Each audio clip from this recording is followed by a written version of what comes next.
రాజశ్యామల అమ్మవారి ఉపాసకులుగా చెప్పండి.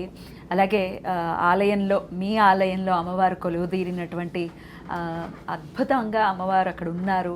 ఆవిడ నేనున్నాను అని అభయప్రదాయినిగా ఉన్నారు అనేది అక్కడికి వెళ్ళి ఒక్కసారి అమ్మవారిని దర్శనం చేసుకుంటే ఖచ్చితంగా మనసుకు అనిపిస్తుందండి. ఎంత ఎంత ప్రసన్న వదనంతో ఉంటారు అమ్మవారు. చాలా అద్భుతం. అయితే నేను ఇవాళ అడగాలనుకున్నటువంటి ప్రశ్న ఏమిటి అంటే, ఉద్యోగానికి సంబంధించినటువంటి ఏ ఇబ్బంది అయినా మన స్థాయిని బట్టి, ఇప్పుడు సీఎం అయ్యే లెవెల్లో కనుక మనకి స్థాయి ఉంటే సీఎంని చేసిన దాఖలాలు ఉన్నాయి. మన స్థాయిని బట్టి, మన చదువుని బట్టి, లేకపోతే మనకు ఉన్నటువంటి మనం ఎంత ధర్మబద్ధంగా ఉంటున్నామనే దాని మీద ఆధారపడి ఖచ్చితంగా అమ్మవారిని వేడుకున్నంత మాత్రాన ఉద్యోగానికి సంబంధించిన ఇబ్బందులన్నీ కూడా అమ్మవారు తీసేస్తారు. ఒకవేళ ఉద్యోగం లేకపోతే ఉద్యోగాన్ని కూడా ఇస్తారు అని వినటం జరిగింది. మరి అమ్మవారిని మేము ఎలా ప్రసన్నం చేసుకోవాలి? ఉద్యోగానికి, ఉద్యోగంలో ఉన్నటువంటి సమస్యలు కూడా తొలగిపోవటానికి ఏదైనా మార్గం చెప్తారు మన వాళ్ళకి? సంతోషంగా తల్లి, మీరు ఎప్పుడైనా వరధాత్రి వ్రతం ఎప్పుడైనా విన్నారా? వినలేదండి. వరధాత్రి వినలేదా? వరధాత్రి ఆరాధన చేసిన వారికి, ధాత్రి అంటే ఎవరండి? భూమికి ఉండే సహనము, ఓర్పు ఎవరికీ ఉండదు. అందుకోసం ఏంటి ఈ ధాత్రిదేవి, అందుకోసం భూదేవత వరము, వరధాత్రిదేవి యొక్క వ్రతము. ఈ వ్రతాన్ని మనం ఎప్పుడైతే ఆచరిస్తామో తల్లి, ఆ వ్రతం వలన ఇప్పుడు కొంతమంది ఏం చేస్తారు అని అంటే, ఉద్యోగం చేస్తూ ఉంటారు, వారికి అది నచ్చట్లేదు. నేను చదువుకున్నది ఒకటి, నేను చేసే ఉద్యోగం ఇంకొకటి అనే భావనలో చాలా మంది ఉన్నారు. అసలు ఉద్యోగాలు దొరక్క కొంతమంది పాపము ఈ ర్యాపిడోలు కొట్టే వాళ్ళు కూడా చాలా మంది ఉన్నారు. చాలా బాగా అలాంటి వాళ్లకు ఈ వరధాత్రిదేవి వ్రతము ఎంతో విశేషంగా వస్తుంది. ప్రధానంగా రెండవది, గవర్నమెంట్ ఉద్యోగస్తులకు వరధాత్రి పనిచేయదు. గవర్నమెంట్ వారికి ఈ వరధాత్రి పనిచేయదు. కేవలము ధనప్రాప్తి రావడానికి, ఉద్యోగ రావడం కోసం మాత్రమే ఈ వరధాత్రి యొక్క వ్రతాన్ని ఆచరించాలి. ఉద్యోగాన్ని ఆచరించాలి అంటే గవర్నమెంట్ వారు ఉంటారు, రాజశ్యామలాదేవి ఆరాధన చేయాలి. దీంట్లో ఈ ఇద్దరికి కలిపి ఒక ప్రత్యేకంగా ఒక మంత్రం అయితే చెప్తాను తల్లి. దీన్ని గనక వారు ఆచరిస్తే, ఉద్యోగ విషయంలో వీరు గనక అది ఖచ్చితంగా ఎలా ఆచరించాలి అంటే, దీనికి ఖచ్చితమైన విధానం ఇదే తల్లి. ఇది కాకుండా మీరు ఏది చేసినా ఈ మంత్రం చదివినా లాభం లేదు. దానికి విధానం ఉంటుందా? దాని విధానం ఉంటుంది. ఉదయాన్నే సూర్యుడు ఉదయించక ముందుకే లేచి కాలకృత్యాలు నెరవేర్చుకొని, సూర్యుడు ఉదయించక ముందుకే దీపారాధన జరిగి ఆ దీపం ముందే కూర్చొని చదవాలి. మళ్ళీ సాయంకాలంలో సంధ్యా సమయంలో దీపం వెలిగించి ఆ దీపం ముందు కూర్చోవాలి.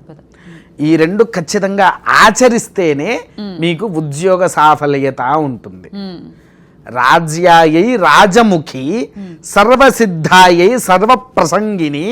ఈ యొక్క శ్లోకాన్ని చదివితే సర్వప్రసంగిని లాస్ట్కి చెప్పాము చూడండి. దీనివల్ల ఏంటి, చుట్టుపక్కల ఉండేటువంటిది ఏదైతే ఉందో ప్రతిదాన్ని మీకు అనుకూలంగా ఇచ్చేటట్టుగా. రాజ్యాంగి అంటే ఈ రాజ్యంలో ఇప్పుడు కొంతమంది ఈ మన గవర్నమెంట్ ఉద్యోగస్తులు ఉంటారు. ఆ గవర్నమెంట్ వల్ల వారికి ఎంతోమంది ఇప్పుడు ప్రమోషన్ల కోసం కూడా చూస్తూ ఉంటారు. అవునా? వారు ఇది గనక ఆచరిస్తే తల్లి, అద్భుతమైనటువంటి తేజస్సు అమ్మవారు వారికి వస్తుంది. దానివల్ల వీరికి ప్రమోషన్, ఉద్యోగం ఏదనుకుంటుంది వారి చేతుల్లో ఉంటుంది. అంటే ఉద్యోగ విషయంలో ఇప్పుడు ఫర్ ఎగ్జాంపుల్ చెప్తున్నాను, కొంతమంది పై స్థాయి వారు ఉంటారు, వీరిని నానా విధాలుగా కష్టపడుతూ ఉంటారు.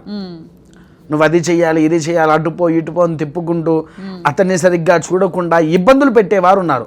మేనేజరు చిన్న వాళ్ళని ఎలా తొక్కుతూ ఉంటారో కూడా మనందరికీ తెలిసిందే. టార్చర్ అనుభవించే వాళ్ళు ఎంతో మంది ఉన్నారు, కంప్లైంట్ చేస్తూనే ఉంటారు కదా. వాళ్ళ కోసం ఒక చిన్న మంత్రం చెప్తా తల్లి, మీరేమనుకోనంటే అది చెప్తా. ఎందుకు అనుకుంటానండి, అదే కావాలి కూడా పాపం. అంటే ధర్మం వీళ్ళ పక్కన ఉండాలి. ఇప్పుడు అతను ఏదో వర్క్ చెయ్యి, నేను వర్క్ చేయను, నేను బద్ధకంగా ఉంటాను అని అంటే ఇలాంటి మంత్రాలు పనిచేయవు కదండి. ధర్మం ఉండి తీరాలి. సర్వదుష్ట వశంకరి మంత్రము, సర్వదుష్ట వశంకరి, సర్వమృగ వశంకరి, సర్వశత్రు వశంకరి, మాం రక్షయతు అని చెప్తే సరిపోతుంది. అద్భుతం. రక్ష అనేది ఉంటుంది, అంతే. అంటే శ్యామల మహామంత్రంలో కూడా మీకు ఇది వస్తుంది చూడండి. అవును. రాజశ్యామల మహాదేవి మంత్రంలో ఈ 3 వాక్యాలు కూడా వస్తాయి. ఈ 3 వాక్యాలు చెప్పి మమ్మ రక్షంతు రక్షంతు అని చెప్పుకుంటే చుట్టుపక్కల ఎంతమంది ఉన్నా ఎవరు ఉన్నా మృగాల సహితంగా ఆ మనిషి మృగ స్వభావం ఉన్నా వాడు మీకు వశమైపోయి ఉంటాడు. ఇదే కావాలి. అద్భుతం అండి. ఎట్లా మరి ఎప్పుడు మొదలు పెట్టమంటారు? రోజుకి ఎన్నిసార్లు చేయమంటారు? ఏమైనా నియమాలు ఉంటాయి? ఇవన్నీ ఒకసారి అమ్మ ఖచ్చితంగా. మీరు ఇందాక భువనేశ్వరి దేవి క్రితంలో మనం మాట్లాడుకున్నప్పుడు చంద్రవంక గురించి మాట్లాడారు. అవునా? ఆ చంద్రవంక అమ్మవారికి ఇష్టమైంది పంచమి. ఏది ప్రారంభం చెయ్యాలన్నా పంచమి రోజే ప్రారంభం చెయ్యండి. ఎందుకంటే మీకు తెలుసో తెలియదో ప్రతి ఒక్క అమ్మవారికి, శివుడికి, గణపతికి, సుబ్రహ్మణ్యానికి లేదు, షష్ఠి. ప్రతి ఒక్కరి తల మీద చంద్రవంక ఉంటుంది. విష్ణుమూర్తికి ఉందా? లేదు, విష్ణుమూర్తికి లేదు. మళ్ళీ కృష్ణుడికి నెమలి పించమి ఉంటుంది, ఉండదు. కానీ వీళ్ళకుండే ఆ చంద్రవంకను ఏమంటారో తెలుసా తల్లి? విధితత్వాల్లో మనకు తెలిసి శాక్తేయం అంటే మామూలుగా జరిగే పూజలు అని అనుకుంటాము. కానీ ఆ యొక్క చంద్రవంకను శాక్తేయ విధానము అని అంటారు.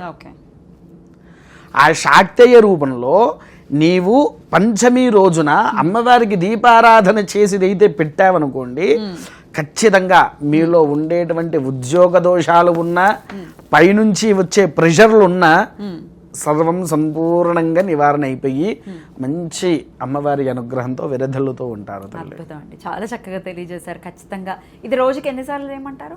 రోజుకి వాస్తవానికి అయితే 1000 సార్లు చేయాలి, వాస్తవానికి అయితే. కాకపోతే కొంతమందికి ఉద్యోగం బిజీ షెడ్యూల్లో ఉంటారు కాబట్టి 108 సార్లు చేస్తే సరిపోతుంది. ఉద్యోగం లేని వాళ్ళు మాత్రం 1000 సార్లు చేయండి. 1000 సార్లు చేయండి. సమయాన్ని ఇట్లా యూటిలైజ్ చేసుకోండి, ఉద్యోగం వస్తుంది. ఎన్ని రోజులు చేయమంటారు? వారికి తోచినన్ని రోజులు చేసుకోవాలి, ఉద్యోగం వచ్చేంత వరకు. అద్భుతం, చాలా చక్కగా తెలియజేశారు. కృతజ్ఞతలండి. నమస్కారం. మహాదేవ.